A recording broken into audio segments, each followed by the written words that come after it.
প্রিয় দর্শক, যে ডিজাইনটা এতক্ষণ দেখলেন সেটির ফ্রেম কিভাবে বানানো হয়েছে সেটি দেখুন। পুরো ফ্রেমের ছবিটা দেখাচ্ছি। এটা কিন্তু কাঠ দিয়ে বানানো হয়েছে। এরকম শাড়ির বহর যতটুকু, আমি একবারে আমার ঘরের কর্নার বরাবর দুইটা ফ্রেম করেছি যেন অল্প একটু জায়গাতে হয়ে যায়। দেখুন, আমার শুধু অনলি এই ফ্রেমের এখানে যে 2.5 ইঞ্চি যে ফ্রেমের যে থিকনেস, ততটুকু জায়গায় আমার এই ঘরে ততটুকু জায়গায় কিন্তু এঙ্গেজ করেছে। আর আদারওয়াইজ ফ্রেমগুলো কিন্তু এরকম স্ট্যান্ডিং আছে। আমি পুরো একটা ফ্রেম বানিয়েছি সব ধরনের কাজ করার জন্য। এখানে আমি বেড কাভার পুরো ফ্রেমটা জুড়ে বেড কাভার করার জন্য করেছি। শাড়ি করার জন্য হাফ পোর্শন পর্যন্ত আমি একটা বাটামের টানা দিয়েছি যেন এটি একবারেই একটা শাড়ি হয়ে যায়। দেখতে পাচ্ছেন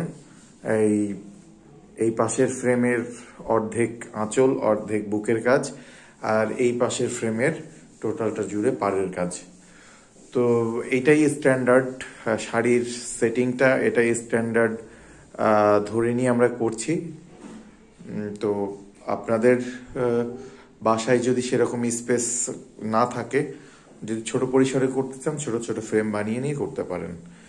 তো চলুন পুরো কাজটা দেখি। পাড়ে দুইটা ঝাড় দেওয়া হয়েছে।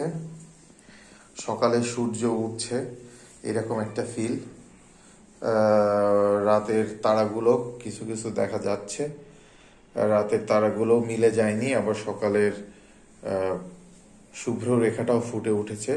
কিছুক্ষণ পরেই সূর্যের উদয় হবে, সেরকম একটি দৃশ্য করা হয়েছে। এটা বুকের কাজ, আর এটি হচ্ছে যে পাড়, এটা আঁচল।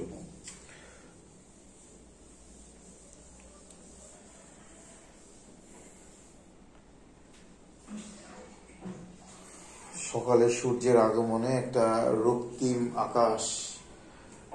আকাশের যে ফ্লেভার সেটা আনবার চেষ্টা করা হয়েছে।